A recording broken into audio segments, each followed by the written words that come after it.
It's Tuesday night, motorhome babble night. Basically, I came home tonight and Carolyn said, I've done your fridge in your motorhome. And I was like, it's not my motorhome, it's your motorhome as well. You come as well, you come with me as well. But basically, she's been out here and done a fantastic job. She's left it vented. She said, I've wiped it all out, give it a good clean up. So I'm a happy bunny because I do like my motorhome fridge nice and squeaky clean. Look at that, guys.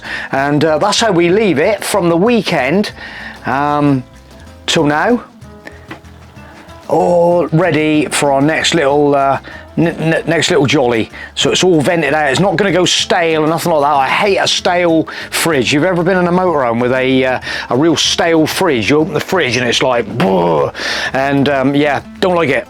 So anyway, so that's one good thing for today. She sort of said to me, look, I noticed there's absolutely loads of paperwork. I'm an absolute demon for getting information, and I tend to like just tuck it away, out of the way, and a lot of it you don't even get to read unless it's like maps and stuff like that I need to get around the place, information about campsites. But so she said, will you have a tidy up of all that stuff, chuck out the stuff you don't want. And I'm kind of like, yeah, so I'll just have a little sift through it tonight and see what I do need.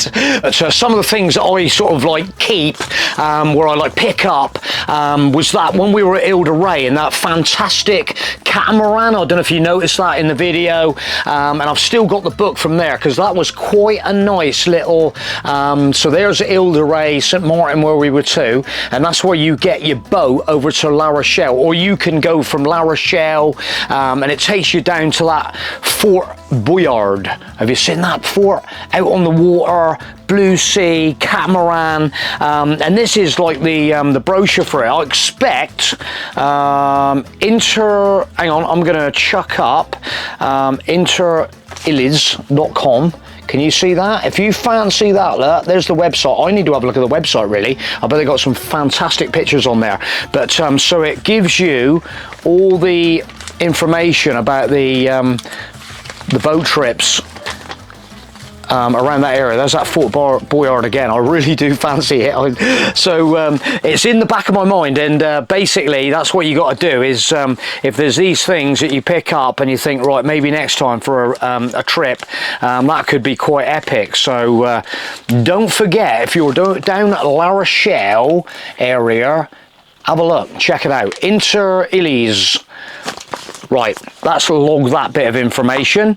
And yeah, so that was the other bit of paper from that first campsite, where we came over the bridge and we stayed along the front here. Perfect campsite down at Ile de Ré. So we sort of know all about that now, really. So that's all good. But oh, and the other one I was going to say is, before we get on to my initial subject for tonight, which is Spanish motorhome trips. So yeah, again, I've got that fantastic map that came from Nantes. That's the touristic maplet, and everybody knows about these things, don't they? Do you know about these things? Let us know in the comments.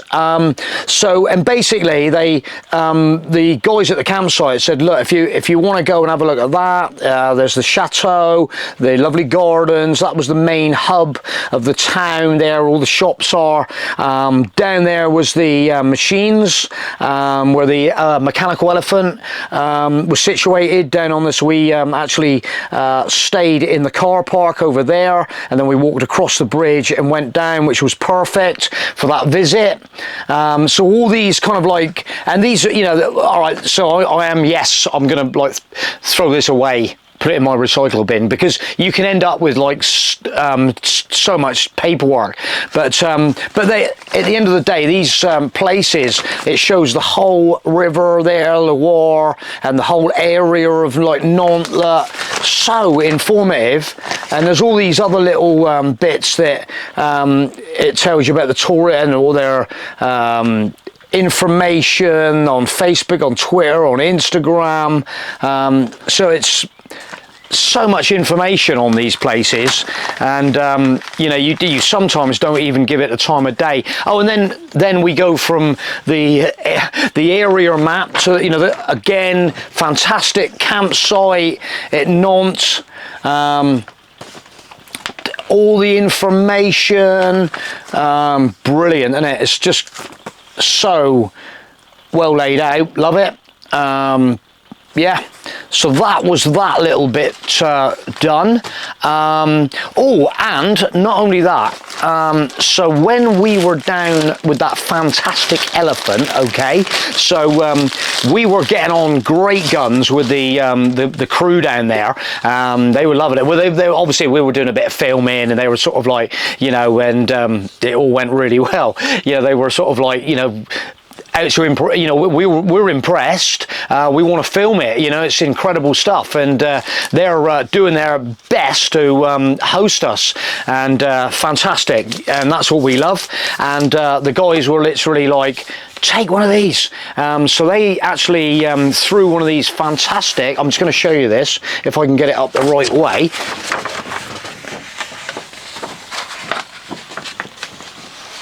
Look at that. The fantastic machines d'Italie, Nantes. That is a nice picture. Shall I do a giveaway? Shall I do a giveaway? I'm telling you, so you end up with so many mementos and stuff like that. But like I say, I'm just putting it out there on the YouTube. So. If you do watch this and you're down that way at Nantes, go to this place. And believe me, this is not... They've got a beautiful shop down there with so many things that I could have brought back an absolute bag full of stuff, because I love all that sort of stuff. But like I say, you end up with an absolute... I've got too much stuff now, but I love it. But that was that little bit. I've actually rolled it up there, and I can't even get it back in the bag now. So maybe I'll leave it out and think about what I'm going to do with it. What am I going to do with it? I might actually take a nice photo of it, and I might even do a nice print myself on some like cotton rag or something like that. So yeah, I've got so much going on. It's terrible. Absolutely, so many ideas going on. So that's that. And right, that's just the intro to this video. Doesn't he talk some babble? But anyway, the weather today in Devon, abysmal. Absolutely, thunderstorms, abysmal, rain coming down like someone's got a hose pipe up there, and I'm like, and that's where occasionally, so we start craving the sunshine. Is it ever going to come? We're into May, but we are determined to go and get some sun. So the next thing, oh yeah, before I get onto this book, so the next thing is a few people have asked me again about the Brittany ferries, and look guys, if you want to go on Brittany ferries, if you want to go on a ferry out of this country, DFDS, P&O, Irish ferries, loads of different ferry companies, okay, that's most of them I think though, from England.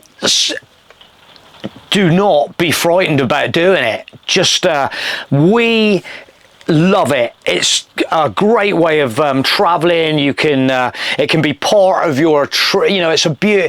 Have a meal on the boat, if you're on a longer crossing, have a couple of drinks at the bar, relax, and believe me, it's a great thing. And I've just got to try and get that thing, or because I never used to be sort of too keen. I like to be like sort of moving as opposed to like just sitting on a boat. But I'm getting into the rhythm a little bit now. Maybe I'm getting a bit older now, and I need to start relaxing a little bit in my cabin and having a bottle of nice rosé wine or something. But yeah, make it part of the trip. If you've never done it before, I'm telling you guys, if you've never been on one of them boats, you need to do it. And think when you get the other side. Well, it's a lot of people keep saying to me, Joff, like it's that kind of driving thing, and I've talked to so many people that like, what's it, you know, like driving on, you know, you've got, if you are worried about that, do not worry about that, because once you get into the rhythm, you will not look back. Seriously. So again, what I tend to do, people sort of say, Joff, hey, like, what? So, right, basically, you've got to get your day when you're going, and then you got to look at the crossings, the times of crossing that's going to be convenient for you. Like we said before about the pole exit of UK, you can actually stay on the quay there the night before you're crossing, so it's quite relaxed. You haven't got to worry about, you can drive down, you can relax, you know you're not going to miss that boat in the morning. So it's perfect for that, you know.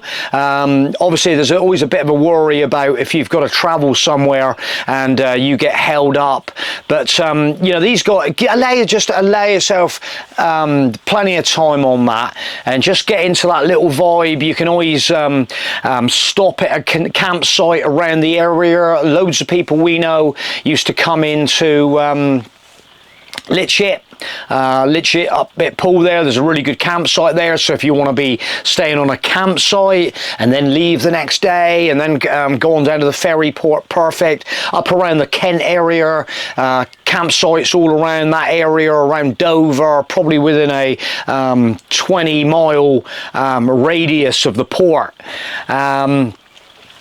So yeah, don't look at doing that. I always rip back. I'm ripping back again, guys. I know there's going to be so many of you guys that have had the experience. And hey, what do you think then? So drop us a comment, and what, you know, if you're like a seasoned traveler, you travel, what do you recommend to other people? You know, go and live the dream. Go and live the dream. Honestly, so be interested to know. What do you think about traveling abroad as opposed to staying in the UK?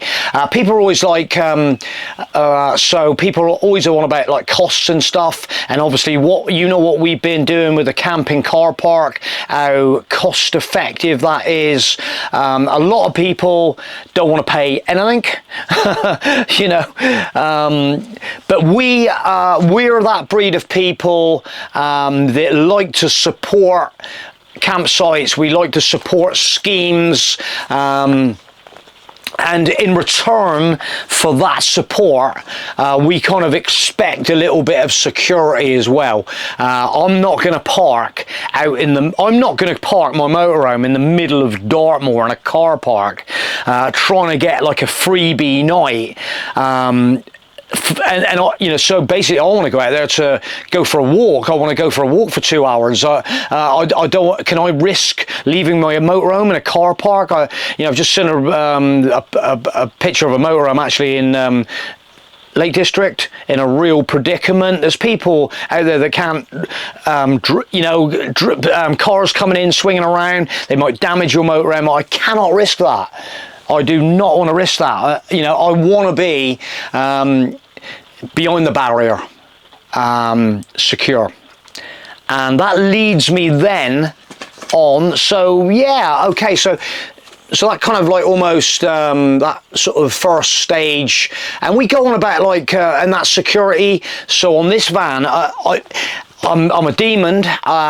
It's got a tracker on it, so obviously that's quite effective. It's got an alarm system on it that's really noisy, and very rarely I use that because I feel that's secure, that I don't have to use it.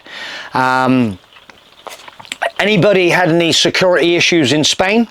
I was having a browse through the book, and obviously these kind of like errors in this book are brilliant. A lot of them I was having a look through earlier on. There's like a lot that can be just in quite a, just for maybe a a one-night stopover where you've had enough of driving, you're not going to leave your van, and you're just going to stay with your van and you park there, and perfect, you know. So another one, anybody with experience of any misdemeanors, we know some people that were parked up on a car park, and they went out for not a long period of time. They came back, and some looked like what they did was used a crash helmet in one of the windows, and your worst nightmare. So that's what we try and avoid. Yeah. So anybody had any security issues like that, I'm not saying it's all bad. You've just got to be, you know, we're like everybody else. We want to be secure, not running any risks. If you're a long way from home, you don't want to lose your motorhome, and you don't want to lose any of your valuable equipment that goes with it, or your personal items. It's the worst scenario.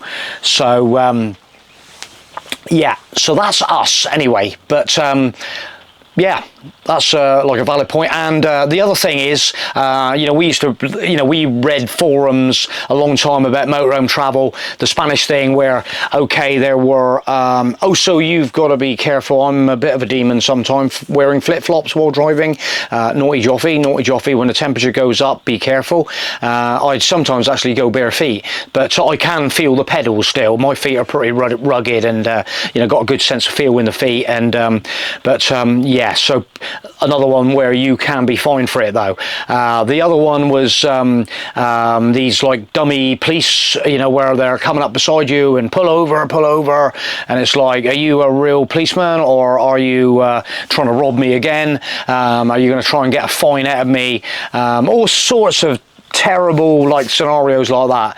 But yeah, so I wanted to put this video out there, and hopefully we'll get some comments back on it as regards that kind of thing. And again, it's just getting momentum flowing.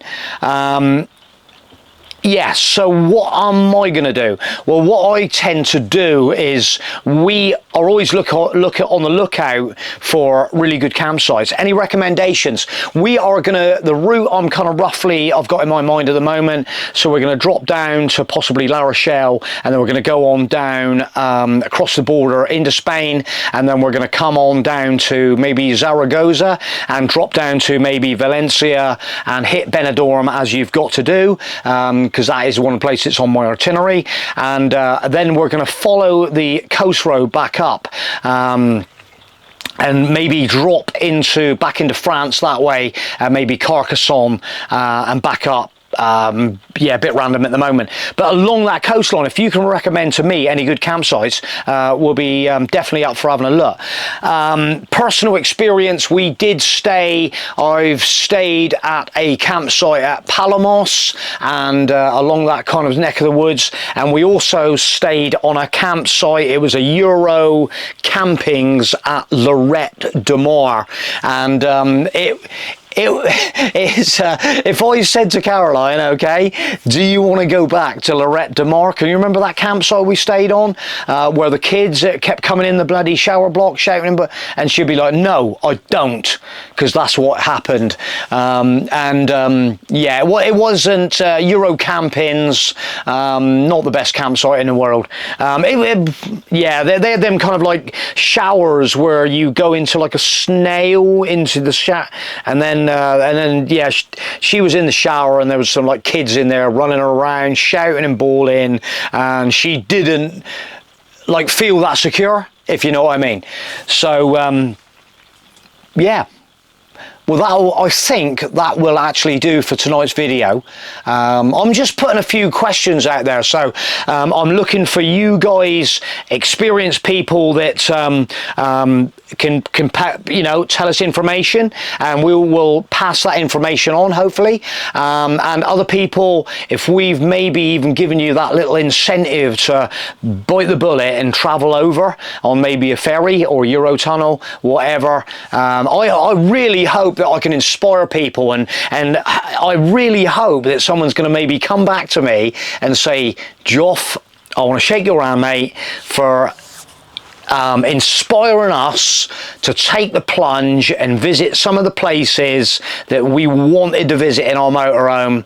That would really make my day. And maybe I'll give you the picture, this poster or something like that then. So I'm going to leave the video there, guys, and I hope you've enjoyed the video. And you know me, I just crack out a few videos, and a lot of that really, and sort of drone flying and all, you know, going for crazy walks and stuff like that, craziness. But we're endeavouring to bring you more content all the time. You know us, always out there, people, and we'll look forward to catching up with you mighty soon.